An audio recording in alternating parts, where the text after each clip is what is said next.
오늘 말씀 제목을 따라해 보겠습니다. 참된 제자의 삶. 예수님 당시에 예수님을 따르는 수많은 무리들이 있었습니다. 근데 그 중에서 자기가 필요할 때, 궁금할 때, 정말 필요에 따라서 예수님을 찾는 그 군중들이 있었고, 그 무리들이 많이 있었고요. 또 특별히 예수님한테 배우고자, 예수님을 본받고자, 예수님을 깊이 따라다녔던 제자들이 있었고, 그 제자들 가운데서도 특별히 예수님이 기도하면서 특별히 세운 12명의 12제자가 있었습니다. 그 12제자 안에서도 주님께서는 베드로와 야고보와 요한이라는 세 제자를 특별 핵심 제자로 또 삼았고, 또 그 중에서도 베드로를 또 수제자로 삼는 것을 보게 됩니다. 어떻게 보면 주님께서는 많은 사람 중에서 아까 한 사람을 통해서 역사하신다는 것처럼 한 사람 한 사람 하나님께서 주님의 택하시고 제자로 삼으시고 또 그 그릇의 분량만큼 주님의 일을 맡겨주시는 줄로 믿습니다. 그 차별이 그렇다고 해서 차별이 있다는 건 아닌 것 같아요. 저와 여러분에게도 하나님께서 맡겨주신 그 분량만큼 우리가 주님께 최선을 다한다면 주님께서 칭찬하시리라고 믿습니다. 어떤 제자들이 그렇다면 참된 제자일까요? 오늘 본문을 보면 참된 제자의 모습에 대해서 우리가 배우게 되는데, 첫 번째는 따라해 보겠습니다. 예수님에 대해 올바른 신앙 고백이 있는 사람입니다. 예수님이 제자들한테 이제 물어보는 거예요. 빌립보 가이사랴라는 곳에서 사람들이 나를 누구라고 말하느냐? 예수님은 이제 물어봤어요, 제자들에게. 그랬더니 제자들이 각자 여러 가지 얘기를 합니다. 27절을 보면 예수와 제자들이 빌립보 가이사랴라고 하는 여러 마을로 나가실새 길에서 제자들에게 물어 이르시되 사람들이 나를 누구라 하느냐? 예수님이 이제 먼저 물어보는 거예요. 사람들이 나를 누구라 하느냐? 그랬더니 세례 요한이라고 합니다. 엘리야라고 합니다. 또 선지자 중에 한 명이 왔다고 합니다. 여러 가지로 아무튼 예수님을 최소한 선지자급으로는 이제 생각하고 있다. 많은 사람들이 그렇게 생각하고 있습니다. 그렇게 말했어요. 그때 예수님은 너희들의 생각은 어떠냐? 너희들은 나를 누구로 하느냐? 이렇게 물어봅니다. 중요한 것은 저와 여러분이 예수님을 어떠한 분이라고 그렇게 믿고 고백하느냐인 것이죠. 그때 29절을 보니까 베드로가 대답합니다. 우리 29절 말씀을 같이 읽어보겠습니다. 또 물으시되 너희는 나를 누구라 하느냐? 베드로가 대답하여 이르되 주는 그리스도 신이이다. 아멘. 딱 베드로가 나서는 거예요. 베드로는 진짜 잘 앞장서서 얘기합니다. 주는 그리스도십니다. 이랬어요. 주는 그리스도라고 하는 표현은 지금 앞에서 다른 사람들이 생각하고 있는 어떤 선지자급으로 생각하는 것과는 전혀 다른 수준으로 믿는 거예요. 마태복음을 보면 마태복음 16장 16절에서는 베드로가 이렇게 더 상세하게 얘기하죠. 시몬 베드로가 대답하여 이르되 주는 그리스도시요 살아계신 하나님의 아들이니이다. 그랬어요. 따라해 볼까요? 주는 그리스도시요 살아계신 하나님의 아들이십니다. 할렐루야. 핵심이 담겨 있어요. 이 베드로의 고백에는 정말 중요한 핵심이 담겨 있는 거예요. 예수님을 가리켜서 주님이라고 표현했어요. 할렐루야. 예수님은 주님이십니다. 그리고 그리스도십니다. 그리스도는 메시아랑 같은 뜻인데 바로 하나님의 인류 구원을 위해서 예비하신 특별한 기름 부음 받은 자를 의미하는 것이죠. 바로 당신이 바로 그리스도 우리의 구원자가 되십니다. 라고 이제 고백을 한 겁니다. 그리고 살아계신 하나님의 아들이라고까지 고백을 했어요. 여러분, 우리가 예수님의 제자가 되기 원한다면 예수님이 어떤 분인지를 바르게 아는 것이 중요하겠죠. 우리가 예수님을 열심히 따라다녔는데 엉뚱하게 알고 다닌다면 안 되겠죠. 근데 베드로는 바른 신앙 고백을 한 거예요. 주는 그리스도십니다. 이 고백 안에 정말 베드로의 그 모든 신앙이 들어있었어요. 두 번째로 어떤 사람이 참된 제자가 되겠습니까? 따라해 보겠습니다. 예수님의 사명을 바르게 아는 사람입니다. 베드로의 신앙 고백을 들으니까 너희들이 나를 그리스도라고 믿는구나. 이거는 굉장한 거거든요. 바로 성경에서 구약에서 예언했던 바로 그 메시아라는 것을 믿는 거잖아요. 그러면 내가 이제 더 깊은 얘기를 해야겠다. 그러면서 예수님이 깊은 비밀적인 얘기를 합니다. 이제까지는 얘기하지 않았던 거예요. 바로 31절 말씀입니다. 31절 같이 읽어보겠습니다. 시작.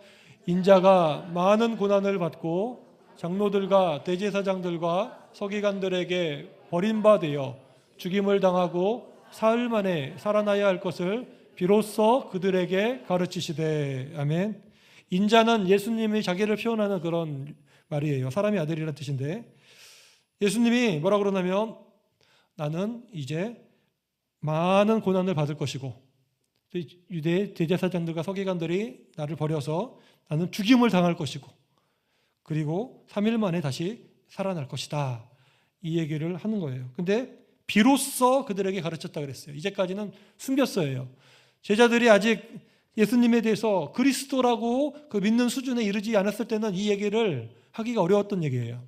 그러나 진정한 믿음이 있는 것을 확인하고 나니까 제자들에게는 때가 됐어요. 이 얘기를 한 것입니다. 근데 이거는 당시에 이스라엘 백성들이 꿈꿔왔던 그리스도의 모습과는 다른 모습이에요. 사실은 제자들이 원했던 모습하고도 다른 모습입니다.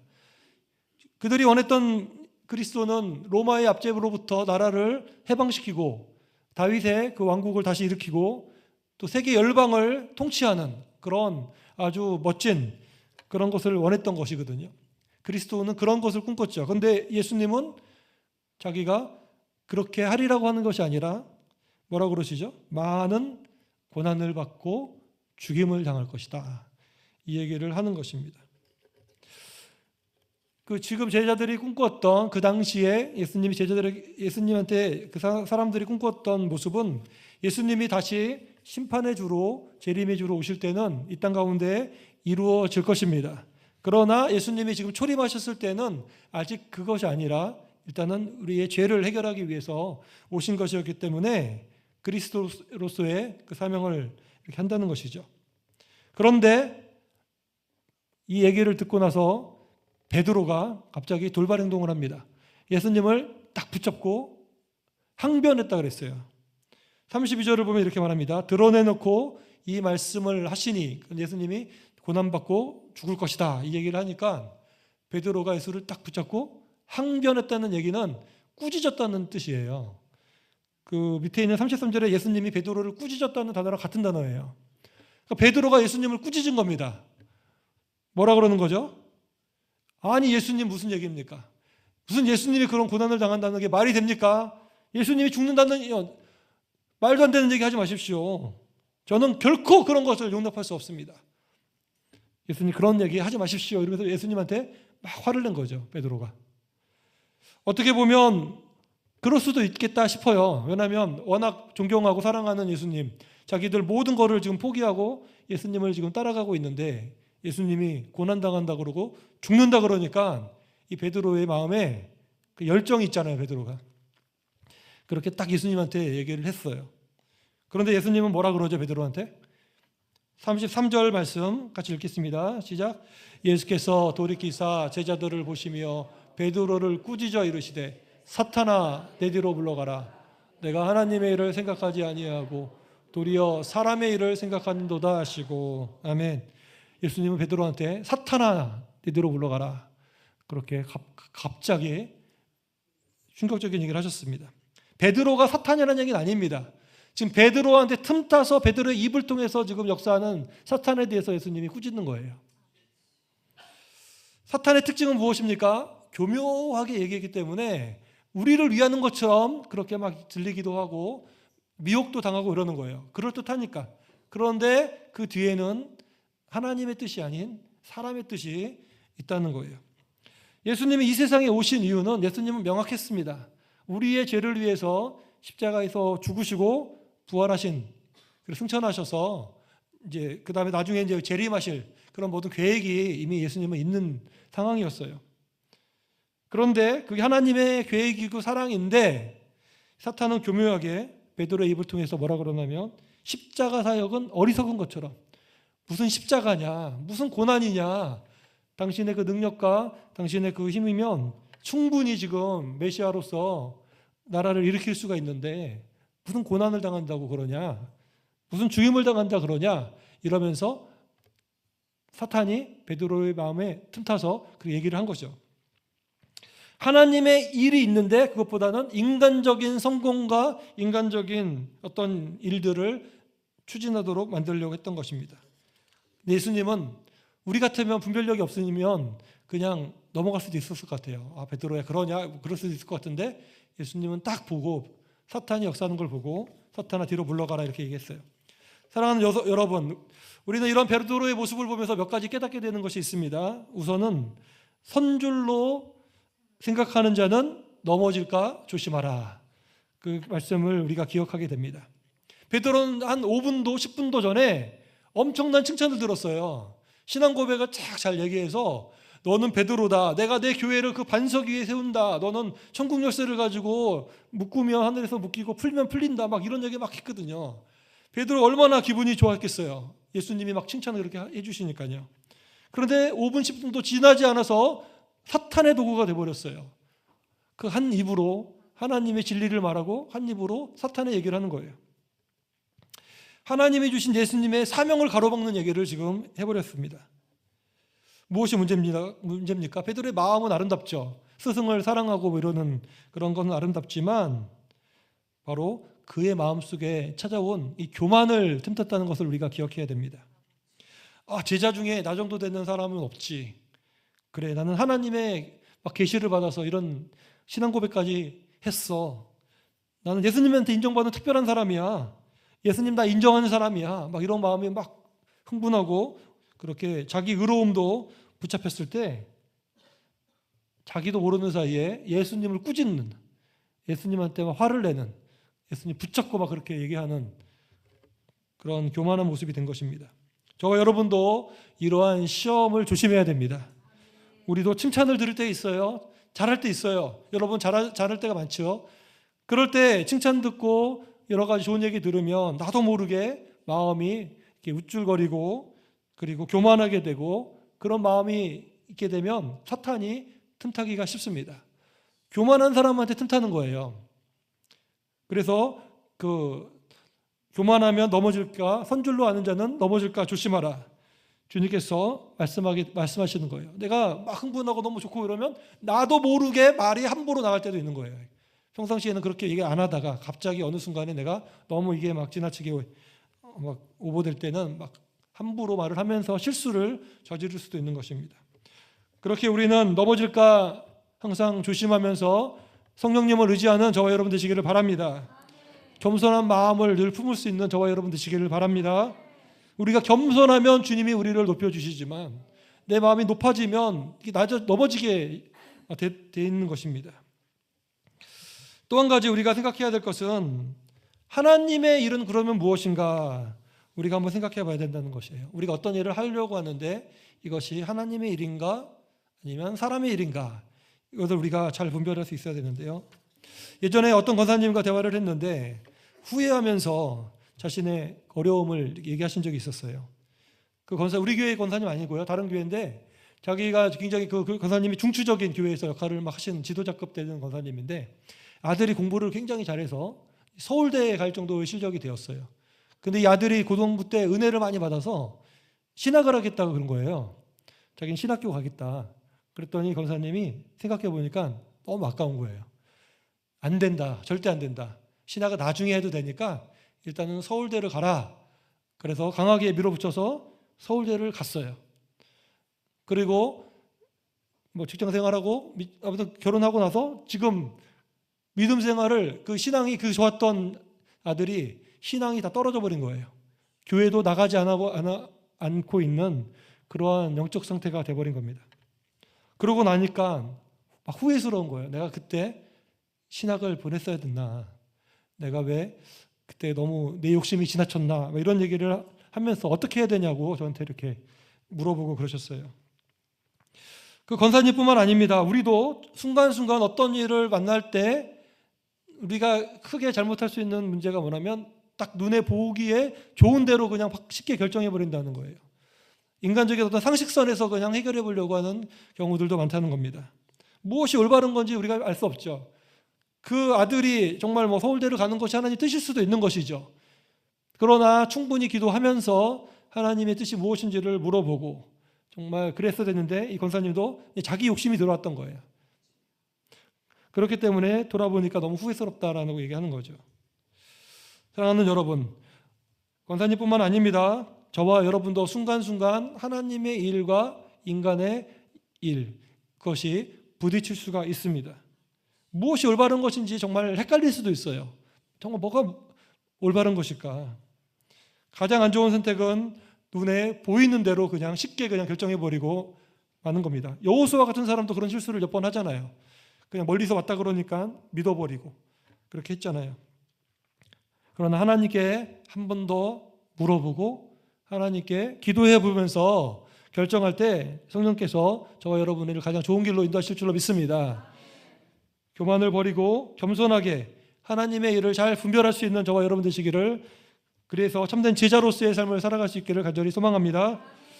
마지막으로 참된 제자의 삶은 따라해 보겠습니다. 예수님을 본받아야 합니다. 결국 예수님의 제자는 스승이신 예수님을 본받는 사람이죠. 제자는 스승을 다 배우는 사람이잖아요. 근데 예수님은 어떻게 나의 무엇을 배우라고 말씀하셨습니까? 34절과 35절을 보면 이렇게 말합니다. 무리와 제자들을 불러 이르되 누구든지 나를 따라오려거든 자기를 부인하고 자기 십자가를 지고 나를 따를 것이니라. 35절 같이 읽겠습니다. 누구든지 자기 목숨을 구원하고자 하면 잃을 것이요 누구든지 나와 복음을 위하여 자기 목숨을 잃으면 구원하리라. 아멘. 예수님은 누구든지 나를 따라오려거든, 나의 참된 제자가 되려거든 두 가지를 해야 된다 그랬어요. 첫째는 자기를 어떻게 하라? 부인하라 했어요. 자기를 부인한다는 것은 완전히 자기를 포기하라는 뜻이에요. 나를 버리라 이런 뜻도 됩니다. 무슨 말입니까? 우리 마음에는 내 자아가 살아있어요. 내 욕심이 살아있어요. 내 정욕이 살아있어요. 그래서 이것을 최우선을 두고 우리가 살고자 하는 것들이 본성적인 것이 있습니다. 나를 위해서 살아가려고 하는. 그런데 예수님을 보니까 예수님은 자기의 그런 어떠한 욕망과 그것을 따라서 가시는 분이 아니라 하나님을 일을 위해서 온전히 자기를 버렸던 그런 예수님이었죠. 마찬가지로 저와 여러분에게도 예수님 말씀하시는 거예요. 우리 마음속에 두 명의 임금님은 존재할 수 없다는 거죠. 내 마음속에 예수님도 계시고 또 나도 있는데 내가 왕도 되고 예수님도 왕도 되고 이렇게 되면 이게 계속 부딪히고 싸우는 것이죠. 그러나 그 예수님 앞에 예수님이 주님이십니다, 왕이십니다 고백하고 내 자아가 완전히 자기를 버리고 자기를 낮추고 예수님의 뜻을 따라가려고 한다. 그런 것이 바로 자기를 부인하라고 하는 말씀인 것이죠. 근데 이것은 굉장히 쉽지가 않습니다. 또한 자기 십자가를 지고 예수님을 따르라 그랬어요. 여러분, 십자가를 진다는 것은 무엇이죠?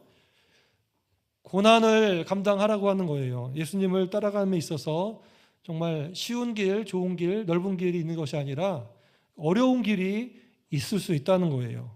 좁은 길을 걸어가라 그랬잖아요. 십자가를 진다는 것은 자기 십자가를 지고 걸어가라 그랬는데 예수님이 십자가에서 죽었듯이 저와 여러분도 그렇게 죽는, 예수님을 위해서, 이웃을 위해서 예수님이 자기를 버리고 십자가를 지셨듯이 저와 여러분도 예수님을 위해서, 이웃을 위해서 그렇게 살아가야 된다라고 하는 말이에요. 근데 이런 것은 정말 저도 청년 시절에, 어린 시절에 이런 얘기를 이제 많이 읽고 듣고 했을 때는 너무 당연하다, 이거는. 그렇게 생각을 했어요. 여러분도 그러지 않았습니까? 근데 나이가 들고 뭔가 세상에서 자리도 잡고 가정도 이루고 이러면서 책임감도 느끼고 이러면서는 점점점 이 말씀이 정말 쉽지 않구나. 청년 시절, 중고등부 학생 뜨거웠던 그런 열정이 있었던 시절 때는 정말 나 다 버리고 예수님 따라가겠습니다 이랬던, 그런 것들이 더 멋지고 좀 그런 것들이 더 아름다워 보이고 했던 그런 모습에서 정말 점점점 십자가를 진다는 것이 얼마나 어려운 것인가, 그런 것들을 알게 됩니다. 그럼에도 불구하고 우리가 십자가를 진다는 것은 자기 목숨까지도 포기하라고 하는 건데, 그렇게 할 수 있는 이유는 무엇이냐면 오늘 36절과 37절을 한번 보시면 이렇게 말씀합니다. 사람이 만일 온 천하를 얻고도 자기 목숨을 잃으면 무엇이 유익하리요? 사람이 무엇을 주고 자기 목숨과 바꾸겠느냐? 가장 중요한 것은, 천하보다 귀한 것은 우리 목숨이라고 말씀하고 있지만, 또 이어지는 말씀을 보면 예수님 35절을 보면 이렇게 말씀합니다. 우리 35절도 다시 한번 읽겠습니다. 시작. 누구든지 자기 목숨을 구원하고자 하면 잃을 것이요, 누구든지 나와 복음을 위하여 자기 목숨을 잃으면 구원하리라. 아멘. 온 천하보다도 가장 귀한 것이 우리의 목숨이지만 그거보다 더 귀한 것이 있는데, 바로 35절에 말씀하는 것처럼 예수님과 복음을 위하는 것이 가장 귀하다고 말씀하고 있는 줄로 믿습니다. 예수님과 복음을 위하는, 우리가 예수님과 복음을 위하여 우리 목숨을 버려도 아깝지 않은 이유는 무엇입니까? 그 오전에도 말씀을 했는데, 바로 예수님과 복음은 우리에게 이 땅에서의 정말 짧은 생애가 아니라 저와 여러분에게 영원한 하나님 나라를 약속하고 있기 때문인 줄로 믿습니다.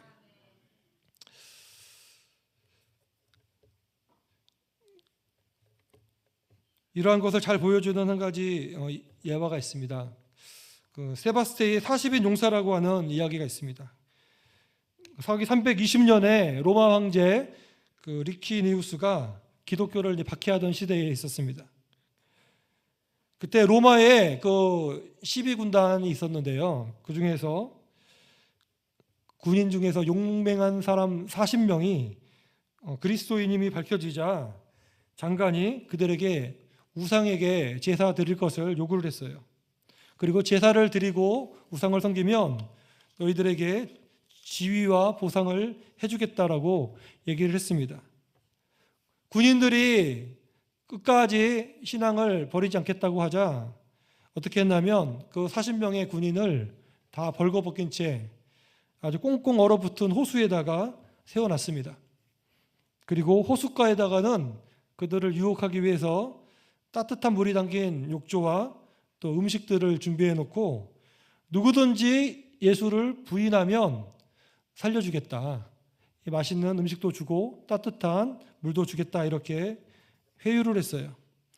밤새도록 벌거벗은 채 얼음 그 호숫가에서 서 있으면서 몸이 얼어가던 그 사람 중에서 한 명의 군인이 고통을 이기지 못하고 호수를 빠져나와서 그 욕탕으로 달려갔습니다. 그런데 그는 급격한 온도 변화를 견디지 못하고 바로 그 자리에서 이제 죽게 되었다고 합니다.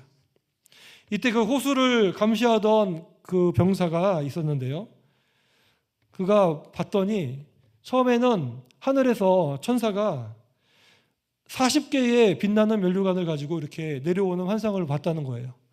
그런데 그 중에서 그 한 사람이 거기서 그 자리를 박차고 나가서 욕탕으로 가면서 그 중에서 한 가지 면류관이 빠지면서 39개의 면류관이 내려오면서 천사들이 처음에는 40명의 순교자들의 영광을 얘기하다가 이제 39명의 순교자의 영광을 노래하는 모습을 환상으로 봤다는 것입니다. 그러자 이 사람이, 그 한 사람이 빠져나간 자리로 달려나가서 자기 옷을 벗어버리고 그 자리로 달려나가서 뭐라 그랬냐면 나도 그리스도인이다 이렇게 외치고 호수로 뛰어들었다고 합니다. 그리고 다음날 그 아침까지 그 사람들 중에서 대부분이 죽었고, 죽지 않은 사람은 다리를 꺾어서 죽였다고 하는 것이죠. 한번 사진 하나 보여주시기 바랍니다. 그림 하나 보여주세요. 저기 그림 보시면 저기 보면 39명이 저기 서 있고, 저 왼쪽에, 맨 왼쪽에 등만 보이는 저 사람이 바로 경비를 쓰다가 그 한 자리가 비는 것을 보고 자기가 그 자리를 들어가겠다고 옷을 벗고 뛰어 들어갔던 그 사람을 나타낸다고 하는 거예요. 여러분, 예수님은 우리를 위해서 정말 십자가를 바라보고 하늘 영광을 위해서 자기 자신을 부인하고 십자가를 지는 본을 보여주신 줄로 믿습니다. 저와 여러분은 그러한 본을 보았습니다. 예수님의 제자들은 바로 그러한 모습을 따라가는 사람들입니다. 비록 우리가 그렇게 따라갈 때 우리에게 찾아오는 고난이 너무나 클 수도 있고 우리의 생명을 뺏을 수도 있는 이 39명의 그런 군인들처럼 순교당할 수도 있지만 무엇이 기다리고 있습니까? 바로 하늘의 면류관과 영원한 천국이 기다리고 있는 줄로 믿습니다. 그 한 자리를 볼 수 있었던 이 경비병은 육신의 목숨을 잃을지라도 나도 저 면류관을 얻고 천국에 가겠다라는 욕심으로 그가 순교의 자리를 뛰어 들어갔다는 것이에요. 저와 여러분은 예수님의 제자로서 가장 중요하게 우리가 우리 마음속에 가져야 될 것은 바로 이러한 마음인 줄 믿습니다. 하늘의 영광이 있음을 믿으시기 바랍니다. 천국이 있음을 믿으시길 바랍니다. 이것을 위해서라면 내 육신에 정말 최고로 힘든 것이 바로 우리 목숨을 잃는 것이지만 오늘 예수님을 본받아 죽기까지 주님을 따라가겠다는 각오로 우리가 나갈 때 저와 여러분에게 하늘의 면류관이 예비되어 있을 것입니다. 그리하여 하늘의 면류관을 쓰고 예수님과 더불어 영원히 왕노릇할 수 있는 사랑하는 우리 모든 성도님들 되시기를 주님의 이름으로 간절히 축원합니다. 합심해서 기도하겠습니다.